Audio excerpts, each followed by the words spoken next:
Oh, good afternoon, parents, students, and friends. Welcome to the 2018 Fort Wayne Community Schools Speech Contest. My name is Matt Schiebel. I'm the principal at Kekionga Middle School, and we are hosting this year. And so at this time, I'm proud to introduce Tara Christen, who is a teacher at Kekionga Middle School and has been a longtime coordinator, and she is going to take us to the next step.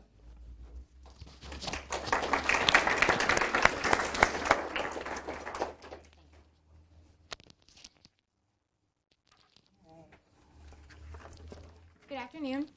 Welcome to the 2018 Middle School Speech Contest.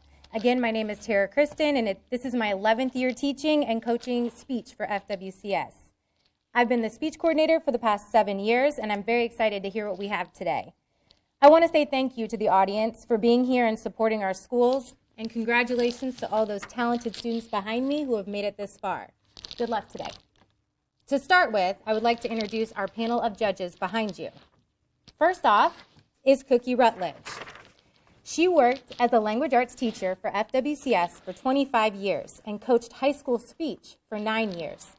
Cookye has always supported the middle school speech contest and did a fantastic job as our MC last year. She is very excited that Mrs. Stein is back for another year as moderator. Please welcome Cookye Rutledge. Next, Linda Doerr. Linda was the former speech coordinator for our contest and taught for 15 years at Memorial Park Middle School. She also has 10 years of teaching writing at IPFW under her belt. She is currently a manager at DIG Property Solutions. Please welcome Linda Doerr. Last, we have Felicia Johnson. Felicia is a graduate of Indiana University and currently enrolled in FWCS's Aspiring Leadership Academy, training to be a school leader at Wayne High School under the leadership of Mr. John Hauser. She taught social studies for 13 years and coached the speech and debate team for 2 years at Northside High School. Out of all of the extracurricular activities she has sponsored, speech and debate ranks at the top of her list. Please welcome Felicia Johnson. And finally, our MC for today is Dr. Betty Stein. Betty has been the MC since this contest began. She's been a classroom teacher, administrator, and writes 2 columns regularly for the News Sentinel. She received an honorary doctorate from St. Francis, a Doctor of Humane Letters, and has been an advocate for public speaking at the middle school level for most of her life. I am so happy that Betty has graciously accepted the invitation to come back once again and be our MC. Please give a warm welcome to our original MC, Dr. Betty Stein.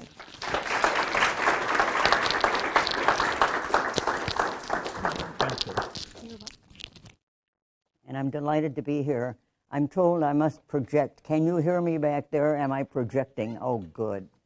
My job is to entertain you. Hi. While the judges total their scores and figure out first, second, third places. So I don't dance, but I will try to keep you amused while we wait. However, just a couple things first. So you know, our speakers may or may not use notes as they please. They may or may not use the podium. That is their preference. And I think all the rest of it you'll find out as they go along, but these are things to watch for. We'll talk about what the judges are watching for later, and in the meantime, we will let speaker number 1 relax by calling on her.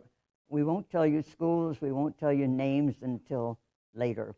So you'll sit there in suspense. But you may know the topics like speech title, The Dangers of Human Trafficking. Speaker number 1.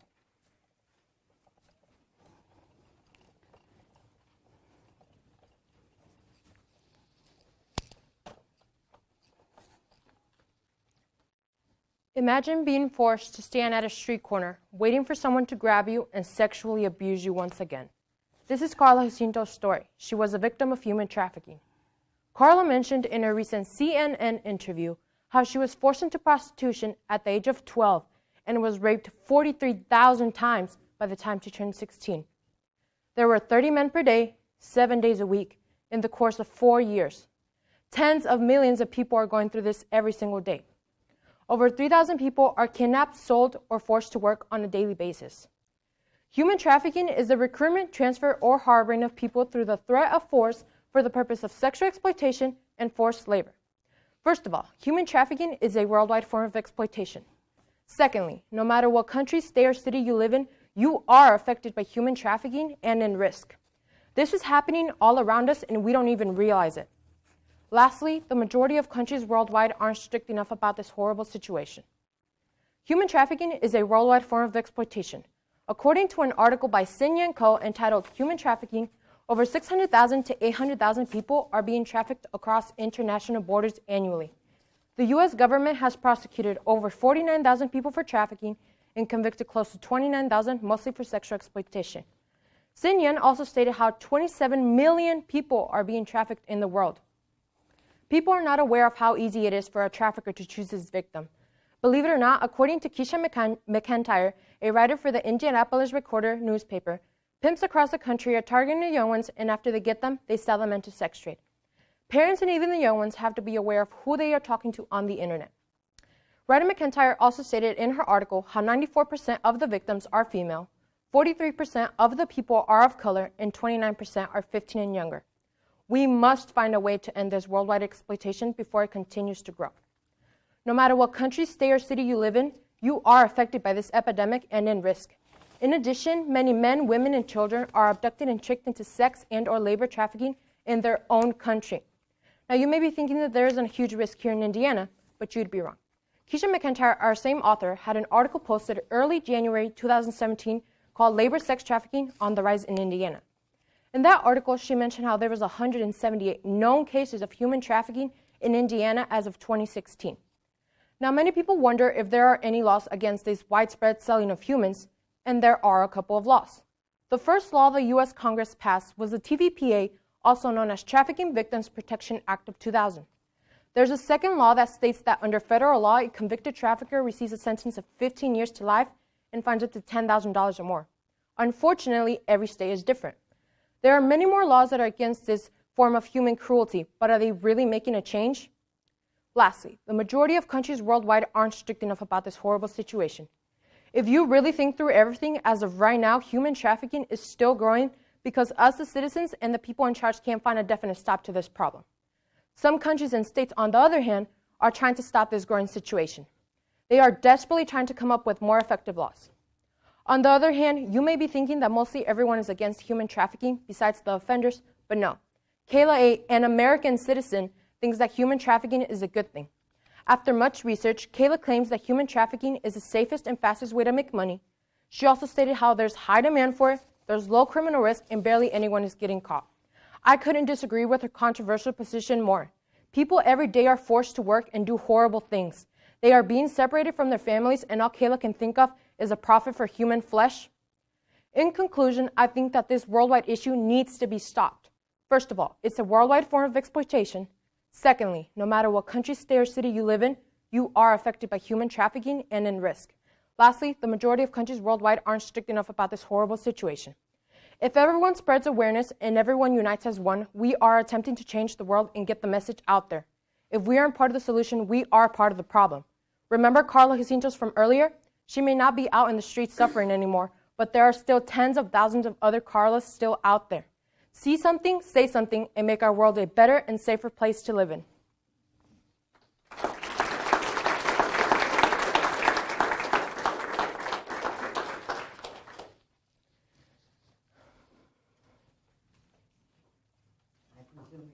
Sigh of relief. Number one can now be comfortable. The judges have a sheet that looks like this. And since you can't read it where you are, I will tell you that the first point is organization. Does the speech have an introduction, a good body, and a logical conclusion? Is it well done? Has there been research? Is it simply opinion, or has the student spent some time going beyond getting the knowledge that is included in the speech? I will know when it's time for me to stop talking when the judges raise their heads and look at me, okay? So that's my clue. Thirdly, Language. The speaker uses vocabulary appropriately, communicates with standard grammar, and employs sentence variety and word choices related to the topic. Used to be eye contact. I guess there's eye contact. Is it looking down, or do we look at you? And you look good. You do.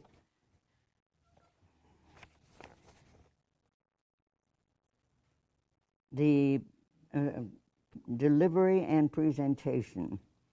The speaker has a pleasing appearance, displays a positive attitude, and has good posture. There's a limit to what I can do.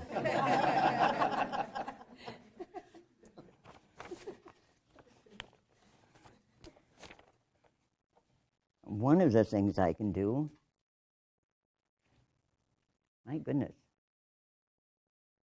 is hurry them up.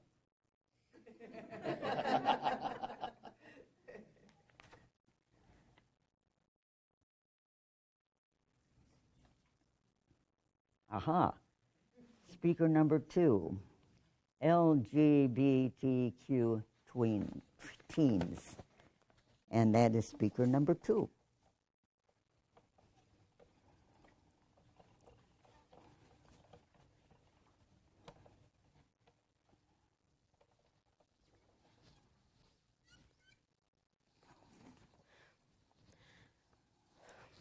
I speak for those who can't. Hopefully, I'm the voice that gets heard. We hide because we're afraid. We're afraid because most people don't accept us. The we I'm here to speak about are the lesbian, gay, bisexual, transgender, questioning teens in our community.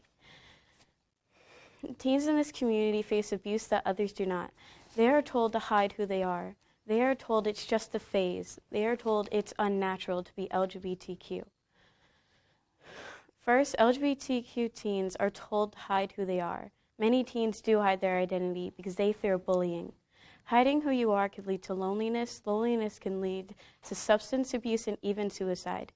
The sad fact is, suicide is the leading cause of death among gay and lesbian youths. More than 34,000 LGBTQ teens die by suicide each year. Also, about 1/3 have a drinking or drug problem.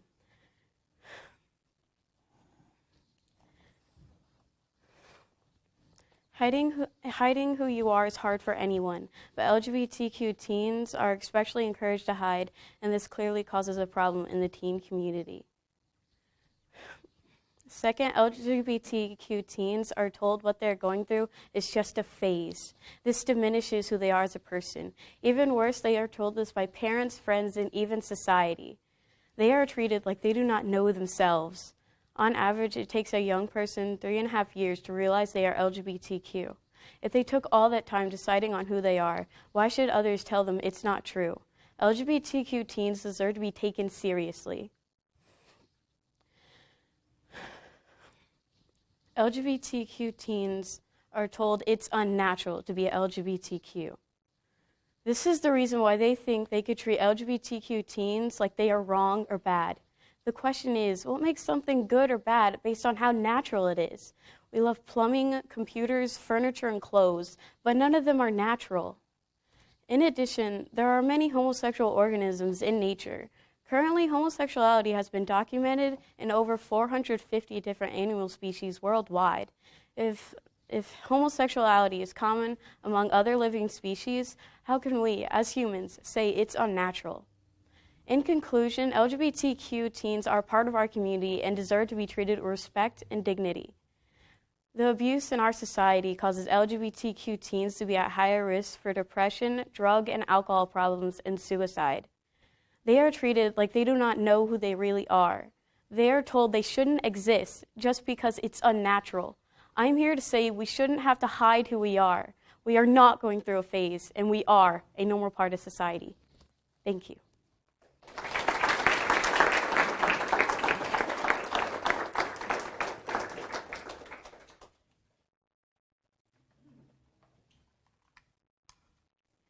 If I had my way, speech would be a required course.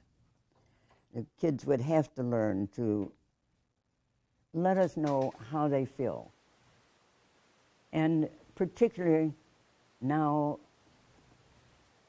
when it's so important to let the government know how we feel about things, are the media, well, I don't mean to be political, but it is important for us to know how to express ourselves. And these kids are learning and doing exactly what they should be. It's wonderful to see and hear. I have a quotation. I've had this little notebook for 120 years, I think. It has some good stuff in it, like Gene Fowler wrote, "Writing a speech is easy. All you do is stare at a blank sheet of paper until drops of blood form on your forehead." Possibly so. Cicero more succinctly said, the art of oratory is to think, to teach, to delight, to move. Well, you're being given thought, and you can move intellectually. It's fine. We teach our kids not to argue with us, and then we teach them how to argue.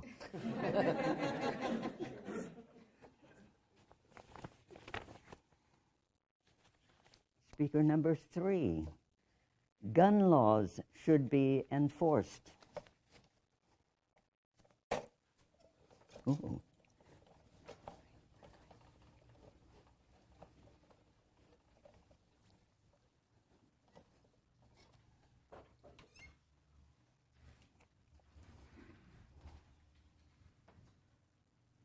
Many of you might know Darius Boone. He was accidentally shot by one of his friends in April 2018. In my opinion, the kid who had the gun should get charged with murder. If he wasn't educated in gun control and gun safety, he shouldn't have even had the gun in the first place. Not only was the shooter uneducated, but he was also underage. In the state of Indiana, you must be 18 years of age in order to own a gun. So not only should the shooter get punished, but the person who gave the shooter the gun should also get punished. There are many reasons on why gun laws should be enforced. So people who are irresponsible, negligent, or underage can't purchase a gun. There should be stricter gun laws, such as even kids can get charged with murder. If someone shoots someone, they should definitely get caused with murder, even if it was just an accident. And the government should crack down on illegal gun sales. What this means is that they should look more carefully on how adults and younger kids get guns. Also, they should get better background checks. Another way for this is to make everyone who has a gun take gun safety lessons. My final reason is to put a limit on how many guns a single person can own. So many people have lost their life to accidentally being shot. Some of these were caused by illegal or stolen guns. Not only adults, teens, and preteens are part of these statistics, but toddlers are too. Many people in the U.S. illegally own a gun. IBTimes.com states about 20,000 gun owners just in California are unqualified to own a gun, but they still do. It could take $25 million in 3 years for authorities to take away weapons. Not such a fun fact. 80% of guns used in mass shootings over the past 3 decades were obtained illegally. Ask yourself this. How many toddlers do you think got a hold of a gun in just 1 month? You might say 2, maybe 3. The correct answer is 7. WashingtonPost.com states that between the ages 1 and 3 have gotten a hold of their parents' gun and either shot themselves or someone else. In April 2016, Washington Post analysis found out that, on average, a toddler is picking up a gun and shooting it about once a week. Gunfacts.info.com states that 74% of homicides in the commission of a felony involve guns. In Pittsburgh, 80% of people illegally carrying guns were prohibited from possessing guns, and a minimum of 30% of these guns were stolen. So many people are illegally owning guns, and so many of them cause fatalities. So many people have lost their lives to this. Not only them, but their loved ones have suffered because of this. But not only their loved ones, but the people who are uneducated in gun safety has to live with this throughout their whole entire life, just because they weren't smart enough with a gun. Many people think that making gun laws stricter will go against the Second Amendment, which is the right to own a gun. This isn't exactly true. People should be smarter about how they use a gun and whether to pull the trigger or not to pull the trigger. I'm not saying take away all the guns. I'm saying that there should be more, bolder, stricter gun laws. People who want to argue saying, oh, we have the right to own a gun. Oh, we should be able to own a gun. Yeah, we can be able to own a gun, but maybe you should really think about how you are using the gun. No one is saying that these laws simply suck because so many people are dying on the daily. According to www.statista.com, the annual number of firearms manufactured in the U.S. is about 9 million. That is way too many. Not only that, but in 2017, 42% of people had guns in their home. This isn't counting illegal guns, guns that the government doesn't know about, or how many people have multiple guns. Therefore, gun laws in the United States should be bolder and properly enforced. I'm pretty sure we all know someone who has been shot, or who could have been shot, or has even shot someone. We shouldn't let this continue. We need to take a stand. We need to make sure people under the age of 18 can't purchase a gun, and all those people illegally owning a gun should be punished. Most of all, we need to be the generation that stops gun violence and enforces gun laws. And that concludes my speech. Thank you.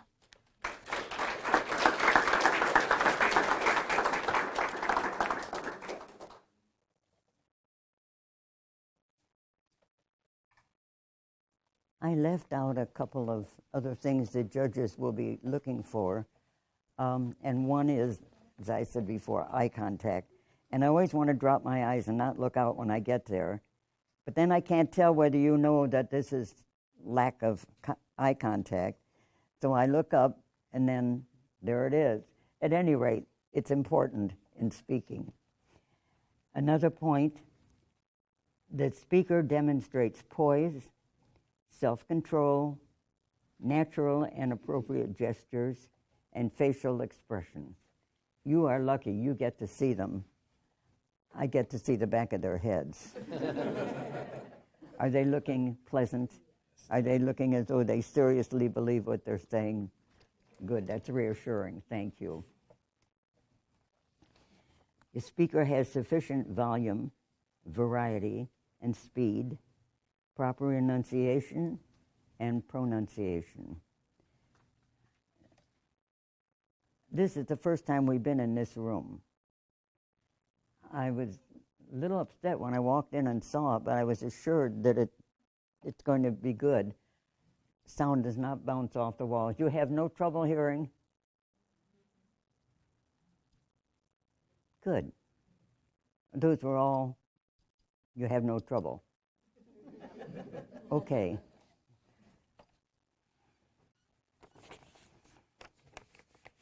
And now, speaker number 4, an effective plan to stop mass shooting.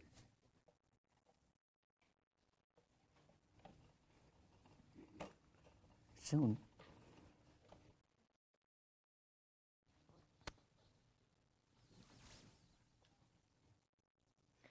As shown in the Washington Post, 1,077 people were brutally murdered. 292 guns were used from 153 shooters. This is from mass shootings in America, a land that is supposed to be free. But how can people be free when they live in fear? It is time for America to take back its strength and make changes to stop mass shootings. The 3 best options are to reduce the threat, to equip the people to defend themselves, and to root out violence in our society. Now is the time for America to act, because our inaction is putting America on the brink of disaster. The first option is to reduce the threat of mass shootings. Communities should be a safe place where one can relax knowing they're free from danger. But this can't happen because the threat of someone pulling out a gun and slaughtering everyone around them is too extreme. Therefore, we need to reduce the threat. If someone wants to get a permit for the concealed carry of a gun, they should be forced to show a cause for that permit. Another thing that needs to happen is restriction of fatal, military-grade assault weapons. The New York Times asked 32 gun policy experts to rate the effectiveness of policy changes to stop mass shootings. They gave the highest rating to the ban on assault weapons, for the most effective at stopping mass shootings. Assault rifles are made for someone to easily pull back their finger and kill someone, making the process uncomplicated for a mentally ill person to wipe out masses of people. The second option is to equip the people to defend themselves. If the threat is still in place, then more law enforcement needs to be put in the public. An article from justice.gov shows the importance of police officers in the community. It says, personal interactions between police officers and community members builds mutual trust, which is essential to reducing crime. Therefore, if more law enforcement is placed in the public, it helps the public to trust the law enforcement. Another thing that needs to be implemented to equip the people to defend themselves is the drilling of teachers and students on every single safety procedure. Furthermore, teachers should be trained to notice the red flags in mental illnesses, and then, if signs are noticed, they should contact a professional who can then perform an exam on that individual. According to mentalhealthfirstaid.org, teachers should be trained because then they would know how to have the correct conversations with students. And these conversations can literally save lives. Finally, the last option is to root out violence in our society. Social services need to be realigned around violence prevention. Bullying needs to be eliminated.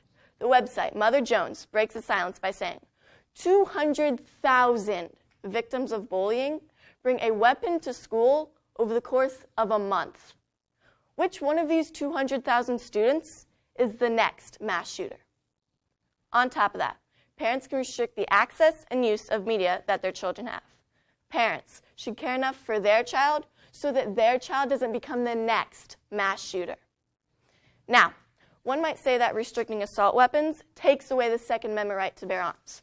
On the contrary, the website Independence says, the Fourth U.S. Circuit Court of Appeals of Richmond, Virginia ruled, we have no power to extend Second Amendment protections to weapons of war.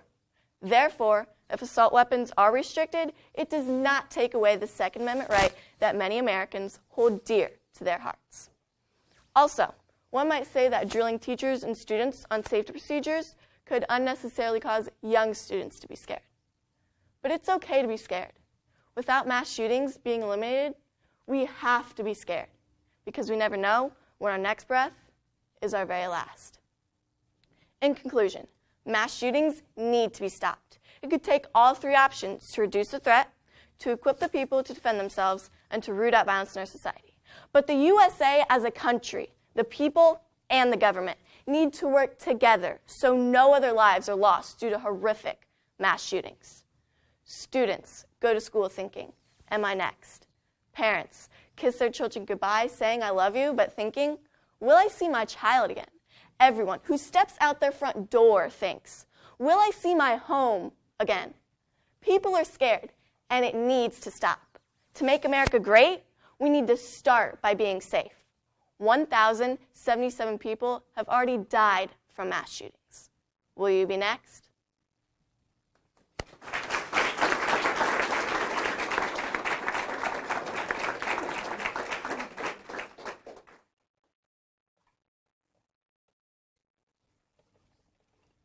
Isn't it fascinating to listen to the different choices? I wonder what kind of effect the teachers have had on this. We know that teachers have encouraged their students to speak at the right times. As a matter of fact, the kids are up here largely because of their teachers. I think the teachers deserve a round of applause, actually. Will you stand, please?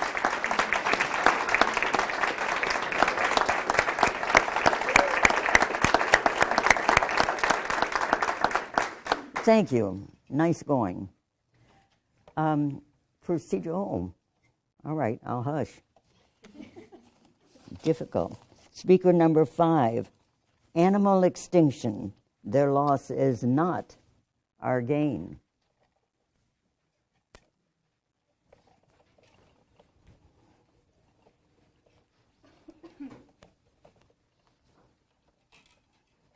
According to Loretta Lynch, former Attorney General of the U.S., we all have a responsibility to protect endangered species, both for their sake and for the sake of our own future generations. She stated this after she found a store smuggling African elephant tusk. Why would you kill an animal for something as magnificent as their tusk when you can see them in all their beauty on a live and vigorous animal instead? Animals are so important to us, and sometimes I feel like the world doesn't care and isn't doing enough to guarantee their safety. Animal extinction is a serious problem because we're the cause of this extinction. It hurts our environment, and the animals that we need to survive are becoming extinct. First of all, you may be asking me, what extinction, and how are we the cause of it? I'm talking about the 6th mass extinction. Mother Nature Network reports that species are disappearing 1,000 to 10,000 times more, or its natural extinction rate. World Wildlife Fund explains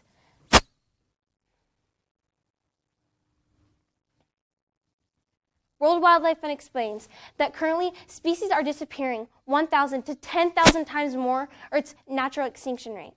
When humans cut down habitats to build stores and factories, or when we kill animals for their furs and tusks, we help participate in this atrocity. We do these things. We put a scratch on the endangered species list. We make the number of species go even lower. We help contribute to the 6th mass extinction. Of course, since we are talking about animal extinction, the environment has a big role to play. Animals need clean places to live with an abundant natural habitat, and when the environment is being vandalized, the species are negatively affected. Michael Evans says in Endangered Species that pollution and habitat loss are the most immediate causes of extinction. He also says that since Earth's population keeps growing, so do our demands. This means that every time we have to cut down a grove of trees for paper, furniture, or more space, we're depleting animals of the resources that they need to survive, which are the same resources that we need to survive. According to Professor Christopher Moscato, as humans spread, we require more space for our physical dwellings and to produce our foods. That's billions of acres no longer being used by other species. Studies have found that in mammals alone, about half of all species lost 80% or more of their distribution range between 1900 and 2015. The more space we use, the less there is for other living things. As you know, we use pigs, cows, chickens, and many more farm animals for survival. However, there are many species of wild animals that are essential to our survival as well. Many people think that animals like lions and tigers and other resplendent species are here only for beauty or are dangerous. While they may be dangerous, they're not on this earth just to exist. If there were no wolves or lions, there would be too many deer and antelope that would eat all of the greens that we need to survive. There wouldn't be enough food to sustain livestock, other wild species, and us. Conversely, some scientists like Alexander Pyron, author of Extinction is Part of Evolution, propose that extinction is just a way of life, that it's a natural occurrence that's inevitable. I have to agree that extinction has been happening since the beginning of time, but when we're the cause of the 6th mass extinction, it changes things. Extinction should be natural. We take from animal species and habitats when they give us so much in return, like food, clothes, and medicines. I guarantee that if we continue to be behind this destruction, Mother Earth will mourn. In conclusion, animals are so important to us, whether people can see it or not. All animal lives should be valued, not just the ones that we depend on the most. Animal extinction is a serious problem because we're the cause of the 6th mass extinction. We are damaging the environment, and the animals that we need to survive, like white rhinos and even the rusty-patched bumblebee, are becoming extinct. So I ask you, next time you go to the zoo or turn on National Geographic, don't just think about how beautiful these animals are. Think of how you can help them. Because if this issue is not resolved, I know that more species will become extinct.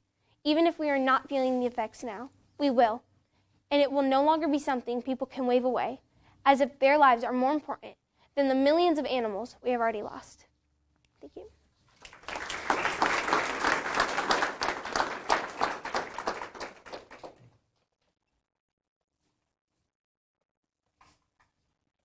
Let me fill you in on what will be happening. When we have heard the last of the speakers, judges will do their work, and you and your speakers will go across the hall and party. There'll be cookies and punch. When they have reached a conclusion, you'll be invited to come back here, and we'll proceed with the awarding of trophies and so on. I am reminded of the history of this place, but you're going to have to wait to hear it because the heads are up. And so I can introduce speaker number 6, Violence in Video Games.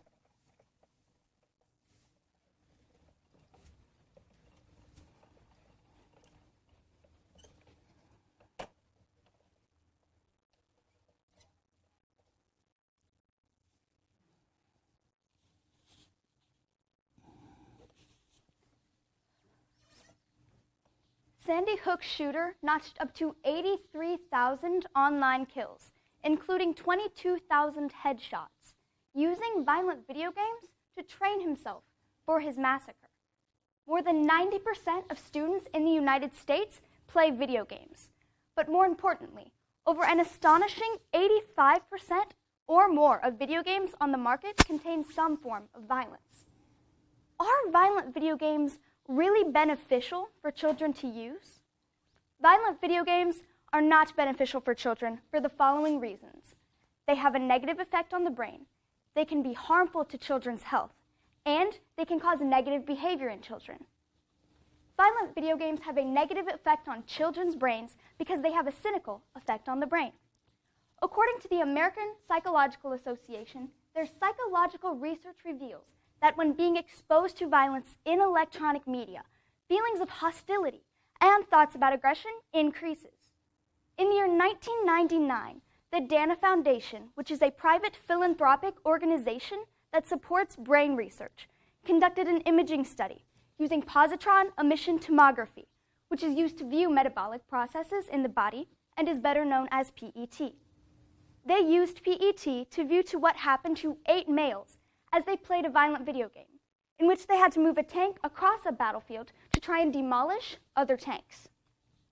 Their research revealed that a neurotransmitter called dopamine, as well as stress hormones, were being released.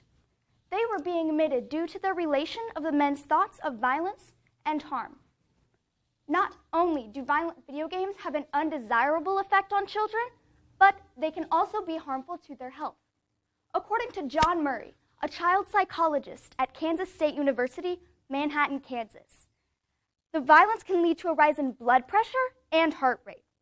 Rise in blood pressure can lead to fatal heart attacks, death from heart disease, and stroke. Not only do these games have negative effects on children, but they can also cause mean world syndrome. Mean world syndrome is a term coined by George Gerbner, an American journalist known for his research into television content and the development of cultivation theory. Mean world syndrome is a term used to describe a phenomenon where violence-related content of electronic media causes viewers to believe that the world is a more dangerous place than it actually is.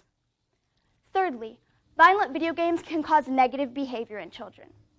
According to the National Television Violence Study in 1996, visual depictions of suffering can inhibit aggressive behavior in their viewers. In August 2015, the APA observed that there is research that states that violent video game use increases aggressive behavior while decreasing pro-social behavior, moral engagement, and empathy. Craig Anderson, a professor at Iowa State University, says that people who repeatedly play violent video games tend to have more aggressive thoughts and are also less helpful and sociable. He also believes that video games might have an even more powerful effect on the brain than TV does, because players are actively participating in the violence. Some people say, well, the Entertainment Software Rating Board puts different ratings on video games, suggesting at what ages the game should be played. Although that is true, there is no federal law here in the United States against the sales of violent video games to minors. Therefore, yes, there are suggestions for what ages the game should be played, but minors still have access to and are allowed to purchase and play violent video games despite any age recommendation whatsoever. Therefore, I propose for school systems in the United States to educate and inform the parents of students through seminars and/or workshops so the parents know the severe and destructive consequences of minors having violent video games. This will then hopefully cause the parents to take more initiative to make sure that their students don't have access to and are not allowed to play these games at home. I would also suggest some sort of federal law enforcement that does not permit minors to be allowed to purchase over age-appropriate video games. Because in the words of Heather Chaplin and Aaron Ruby in their book Smart Bomb, show me your children's games and I will show you the next 100 years. Thank you.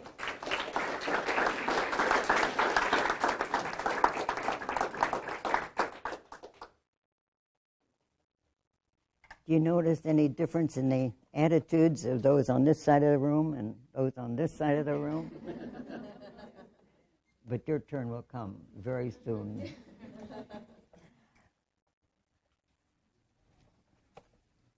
We started off this tournament in cafeteria. That's where the first of the speech meets were held. And after a couple, we decided this was too good. A student from Kekionga, a Soleto, won the first two, if I'm not mistaken. And I think maybe we decided we better break that up. Let's move this someplace. So I spoke to the wife of the superintendent to get something done in those days. That's what one did.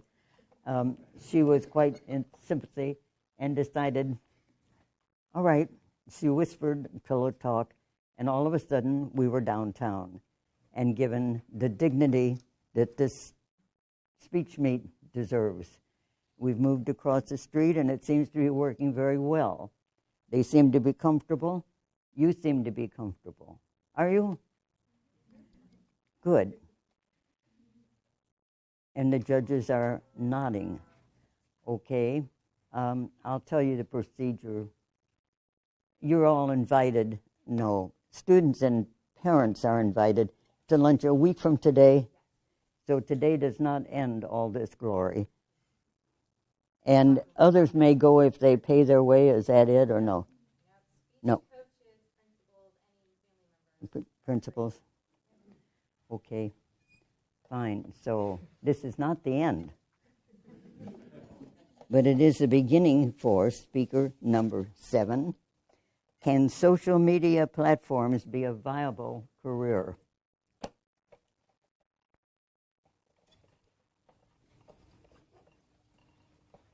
gotta say, before I start my speech, I'm pretty worried over here, especially since I'm the only guy here who's doing my speech. Just a little bit of pressure, it's fine.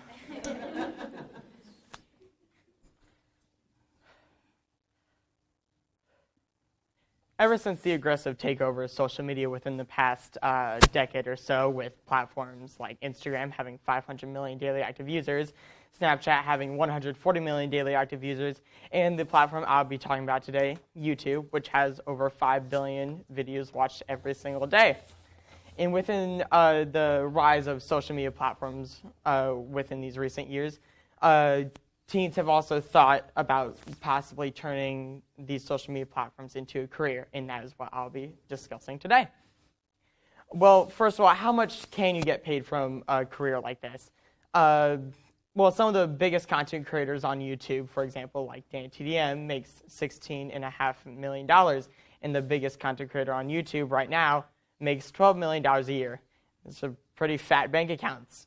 So, but not everyone on YouTube makes the same amount of money, though, due to a little system called Google Preferred, which puts higher paying ads on these bigger, more family-friendly content creators. The average amount of money people can make on YouTube is around $2 to $5 per 1,000 views on your video. And to even get ads on your videos to start making money, you need 1,000 subscribers, along with 4,000 total hours of watch time over the course of 12 months on your channel. Well, some things that can help you with trying to compete on a platform this big is trying to make unique content. Since there are millions and millions of other content creators that you're trying to compete with over here, you need to try and make unique content so that people want to watch your video over someone else's video. So, for example, I run a gaming channel on YouTube. And when I started my gaming channel, I decided I wouldn't do something like, like sitting down for like 30 minutes or whatever and just playing a game and then post that to YouTube. Because a lot of people do that, right? And that's, frankly, quite boring to watch. So I decided I would do something along the lines of how-tos and tutorials and show people how to play these games. And so by doing this, it's kind of unique.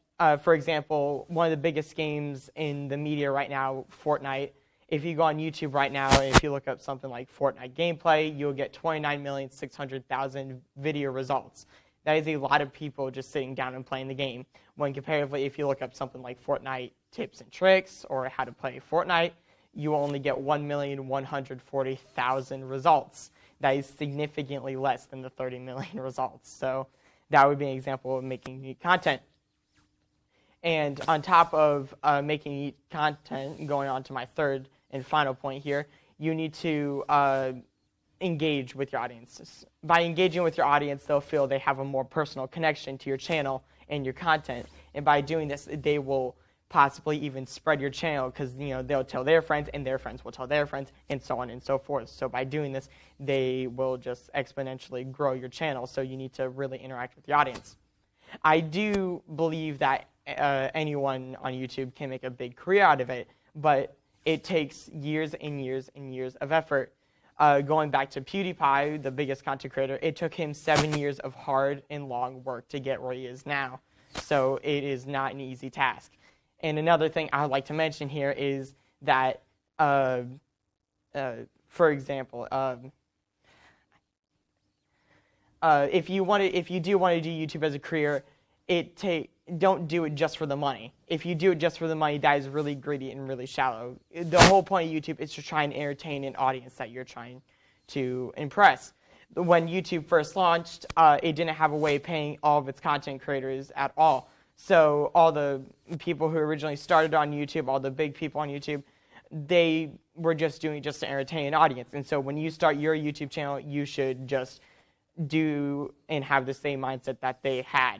So I'll leave you off on that note, but if you do want to run a YouTube channel, you need to try and make unique content, engage with your audience, and you need to try and keep your motivations and priorities straight.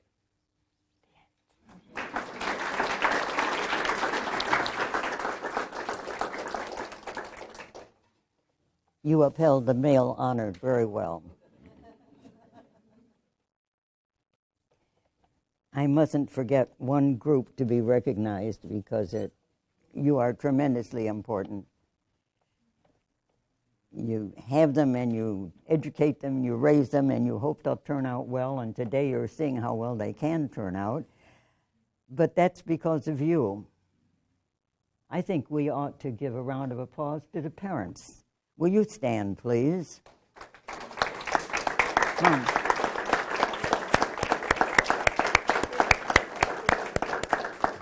Nice going.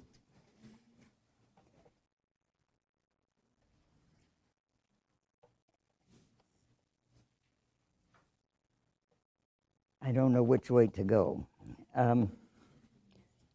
Anyway, you know that we ended up here, and we're going to be here forever and ever. Amen.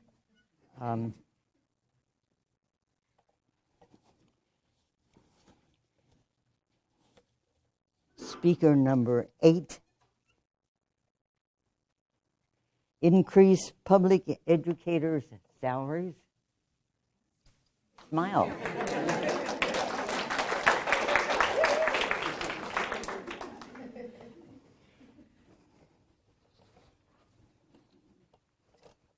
What do you want to be when you grow older? If I ask this group of young debaters behind me, some of them may say an engineer, a teacher, or even an actuary for the math brains. But what do all of these jobs have in common? Each one of them requires a bachelor's degree at the least. But there is one vast difference between one of these jobs and the rest: salary. In America, according to time.com/money, Teachers are paid almost 2 times less than any other profession I've mentioned. I believe that public educators' salaries should increase because, first, other professions with the same required degree are commonly paid more. Second, teachers depend on second jobs and they also raise the children of our future. And third, teachers are having to spend extra time and money yearly getting essentials and providing for the upcoming or current school year. The following will support my claim. First of all, other professions with the same required degree are commonly paid more. According to time.com/money, a bachelor's degree graduate in 2016 earned an average of $50,556 a year. That same year, teachers earned an average of $34,891, which is a big difference of $15,665 between the two. Even an engineer earns an average of $58,000 a year, according to Indeed.com. Teachers in the U.S. are commonly paid less than other professions and less than other teachers in other countries. The rate of salary increase is very slow and not much is added to it. Also, in a recent report, 16% of teachers' salaries in Indiana has decreased over the past 20 years. Second of all, teachers rely on second jobs. 10% of teachers in every state depends on a second job. Many of that 10% gets a job in the summer because there's little to no pay, according to what they signed on their contract. But think about it for a moment. Wouldn't you think that teachers have to spend their summer providing for the upcoming school year? Then, teachers raise the children of our future. Arne Duncan, who was the Secretary of Education for former President Barack Obama, once said that teachers are held responsible for shaping our future. I take this to mean that teachers are held responsible for the growth of academics and maturity, which is essential for the child's future. Third of all, teachers are having to spend extra time and money yearly getting essentials and providing for the upcoming or current school year. According to time.com/money, teachers spend an average of $500 to $1,000 yearly on pencils, paper, cleaning supplies, and etc. This is why teachers ask parents to provide their child with these needs, but half the time that can't even be done, because 50% of children who go to school are either financially unstable or in poverty. The federal government pays for only 8 to 10% of these finances, and the rest relies on the teacher for primary and secondary education. Some opposers might say that teachers work less than other professions. This is completely untrue. The contract for a teacher requires 1,440 hours. But what those opposers does not factor in is the amount of time spent grading papers, staying after school, and lesson planning for the upcoming day. That takes about 4 to 6 hours extra on your 8-hour schedule. That's 12 hours, around 12 hours. That's an estimated 2,160 hours per year, which factored into an 8-hour schedule, you would get 270. 270 is represented by the amount of days teachers actually work. Now, if we take that and divide that by 5, which is represented by the amount of days a teacher works a week, you would get 54. 54, that's more than the amount of weeks in a year. So, in conclusion, I believe that public educators' salaries should increase because, first, other professions with the same required degree are commonly paid more. Second, teachers depend on second jobs, and they also raise the children of our future. And third, teachers are having to spend extra time and money yearly getting essentials and providing for the upcoming or current school year. Take a look at these children. You see where they're headed? Now, think about where they're going. Remember who got them there. Remember who got them to the pay that they always wanted. Their teacher.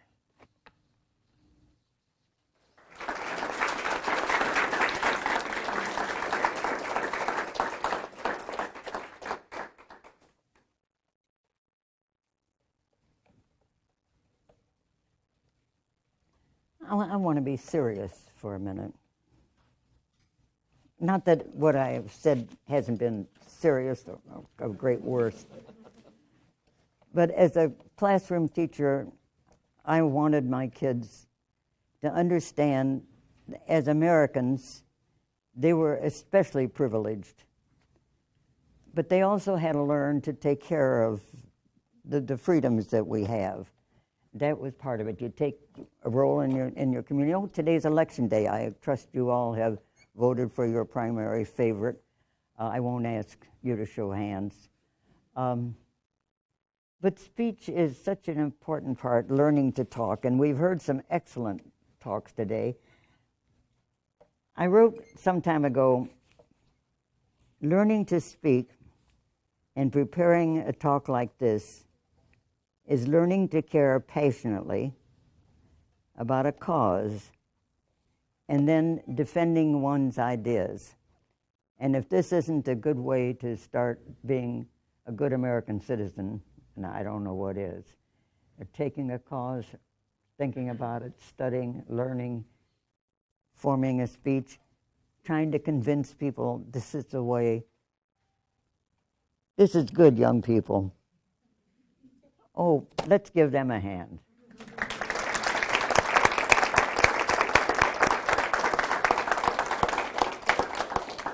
And then we will hear genetic editing is the future.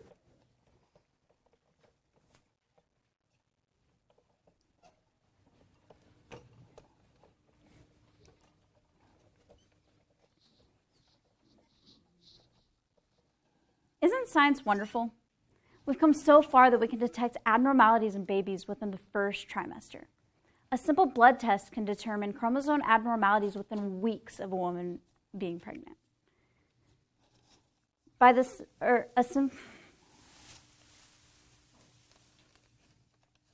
second trimester, blood tests begin to look for more specific abnormalities. And a procedure called an amniocentesis looks for birth defects within the fetus. It is astonishing how much we can know about a fetus before it's even born. But what if we could also correct these abnormalities? Science is getting closer with something called gene editing. Gene editing is when a baby's genetics are modified artificially. Scientists accomplish this by removing embryos from a child's DNA and replacing them with embryos from from the parent's choosing. This could greatly affect our future generations and positively affect the human race. I'm for gene editing because parents can alter their child's physical traits, it can create a longer lifespan, and gene editing can eliminate diseases and illnesses. To start with, parents can alter their child's physical traits. These traits include eye color, hair color, athletic ability, and more. Robin Lavelle-Badge, a professor of genetics and embryology, says we may already be able to do this with something like eye color.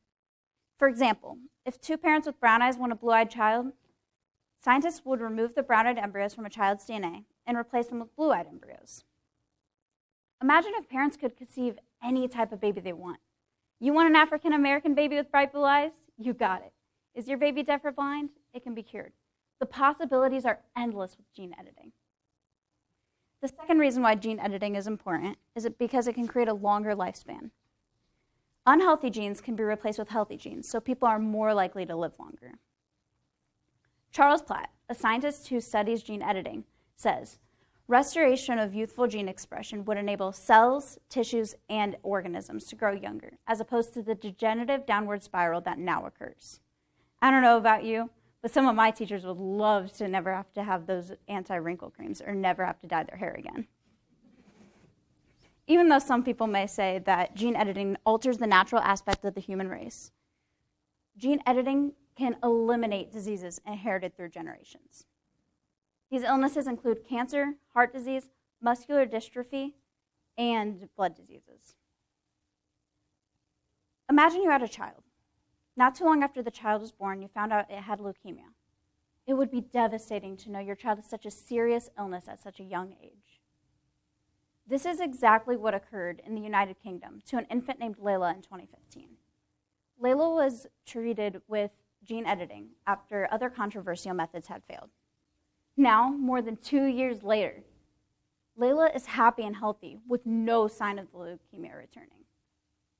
Layla is living confirmation that gene editing is an amazing thing. There are innumerable possibilities with gene editing. Parents can alter their child's physical traits, it can create a longer lifespan, and diseases and illnesses can be eliminated. This could generate a path for a better future and keep our future generations healthier. I will leave you with a quote from science's brightest star, the late Stephen Hawking, who said, "With genetic engineering, we'll be able to increase the complexity of our DNA and improve the human race." Thank you.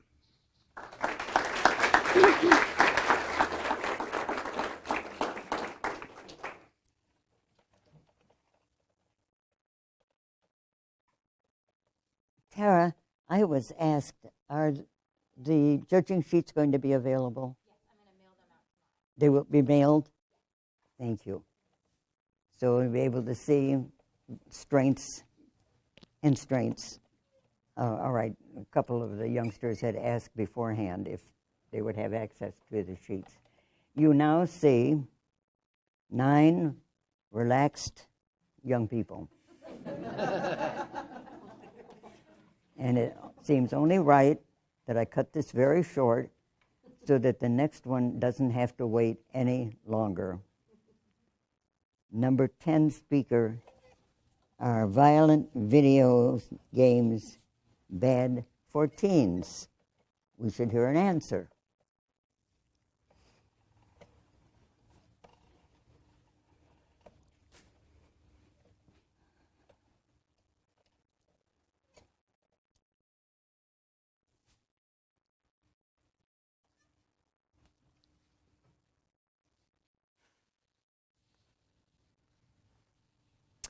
On December 14, 2012, Adam Lanza shot his way into Sandy Hook Elementary School, killing 20 children between the ages of 5 and 10, as well as 6 adult staff members. Prior to driving to the school, he shot and killed his mother. When police arrived at the school, he took his own life. According to CBS News, violent video games were said to be what motivated Lanza to do this treacherous crime. Law enforcement reportedly discovered a trove of violent video games in the shooter's basement, where the 20-year-old spent hours alone, playing with windows blacked out and honing his computer shooting skills. Lanza also visited gun ranges multiple times with his mother, Nancy. You might think saying video game playing is bad for teens is a little extreme. Not all teens will shoot up a school because they are gamers. I don't think so either. However, a June 2015 article by the American Academy of Child and Adolescent Psychiatry states, studies of children exposed to violent media have shown they become numb to the violence, imitate the violence, and show more aggressive behavior. On September 12, 2013, not even a year after Sandy Hook, 2 events happened that caused the link between violence and video games to come to light again. In the same week, a mass shooting in which a young man shot 12 people, killing them, and within days, Grand Theft Auto 5 came out. According to Media Matters, MSNBC's Mika Brzezinski of The Morning Joe Show said that it's hard not to make a connection between the shooter and video games when you hear the shooter's friend saying that he would watch these games on a life-size screen for hours and hours and hours and hours and hours. Unfortunately, it seems every time something bad happens, we look at, is there a connection between the shooter and video games? Take a look at some people who were described as addicted, like Eric Harris and Dylan Klebold, who were the Columbine shooters. 97% of all youth ages 12 to 17 have played some type of video game, and 2/3 of them have played action and adventure games that tend to contain violent content. Many play for 16 to 18 hours a week. A separate analysis reported by the Harvard Medical School states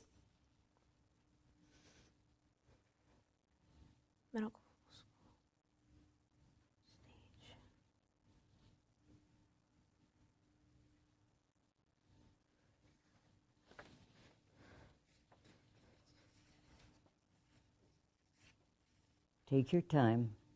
It'll come to you.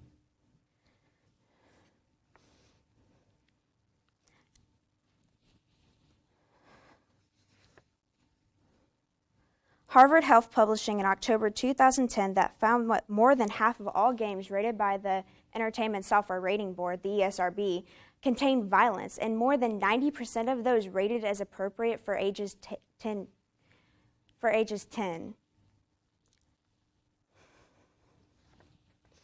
Conversely, violent video games may be able to help children and adolescents with parents in military situations.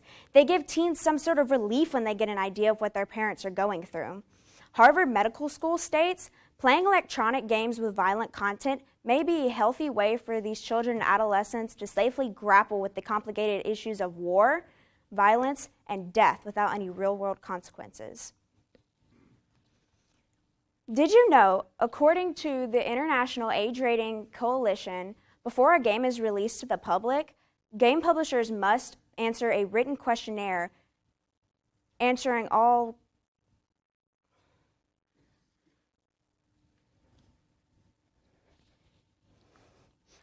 telling exactly what content as defined by the ESRB will be in the game. Along with the written materials, publishers must provide a DVD that captures all pertinent content. This includes typical gameplay, missions, and cutscenes, along with the most extreme instances of content across all relevant categories, but including but not limited to language, violence, sex, controlled substances, and gambling. Pertinent content that is playable but will exist in the code on the final game disc must be disclosed. In conclusion, as we think about the violent acts at Sandy Hook, Columbine, Washington, D.C., and others, is it possible to dismiss the possibility that violent video games are a contributing factor to teenage violence? Now, I don't know about you, but I wouldn't want my child to be playing any games close to any of the violence the games have today. I implore you, next time you go to the game store to buy your child or grandchild the newest game on the market, check the rating the ESRB has given the game. This will help you make an informed decision about whether the game is right for the child or adolescent you are buying it for. Thank you.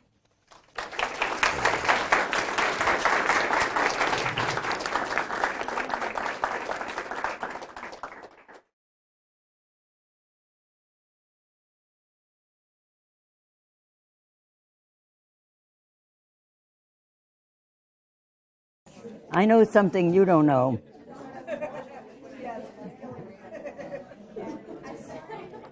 Okay, this is how we're going to proceed.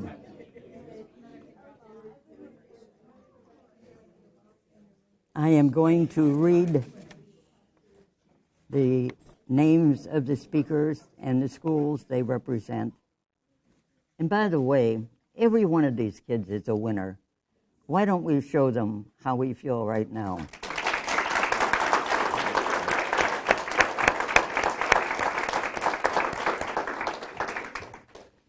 Very good, all of you. I will call it, if I skip one, don't worry, it isn't because I took my glasses off. I'll get back to them. Speaker number 1, Jackie Dominguez, whose title was The Dangers of Human Trafficking, from Miami Middle School.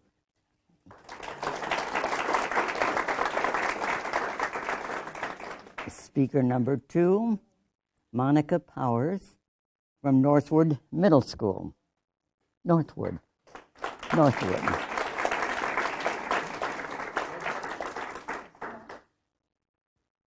They have plaques now you can treasure at home. From Portage Middle School, Aleena Klink.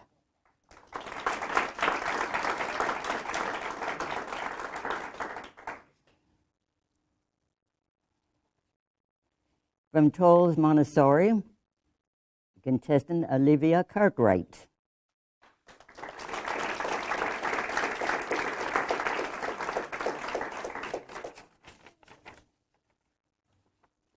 From Shawnee Middle School, Alec Lightener.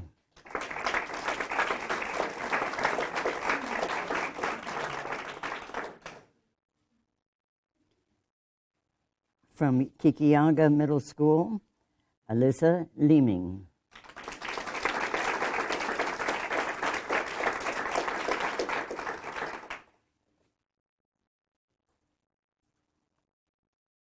And from Lakeside Middle School, Delaney Chapman.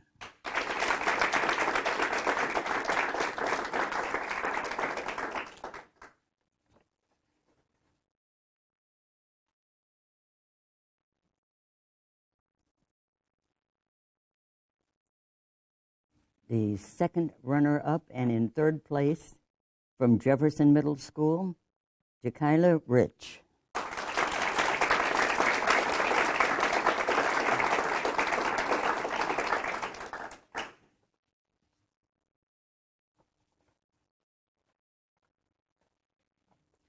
First runner-up from Blackhawk, Sarah Rodenbeck.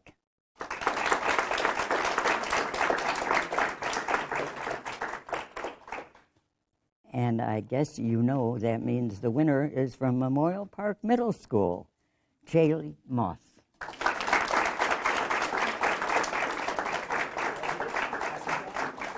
She has received the Betty Stein Award. Isn't that fun? Isn't that great? May I have a copy of this, the newspaper? Or no, I'll let you call the newspaper. You can give it to them.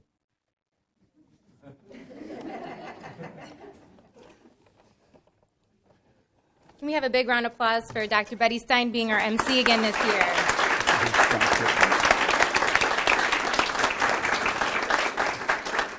Thank you all so much for attending. We really appreciate you supporting our schools. Thanks again to all the contestants behind me. As she said, the coaches, I will email all of the score sheets out to you tomorrow. And a week from today is the Lions Club Luncheon, and I will get those emails out to you tomorrow as well. Thank you again and have a great evening.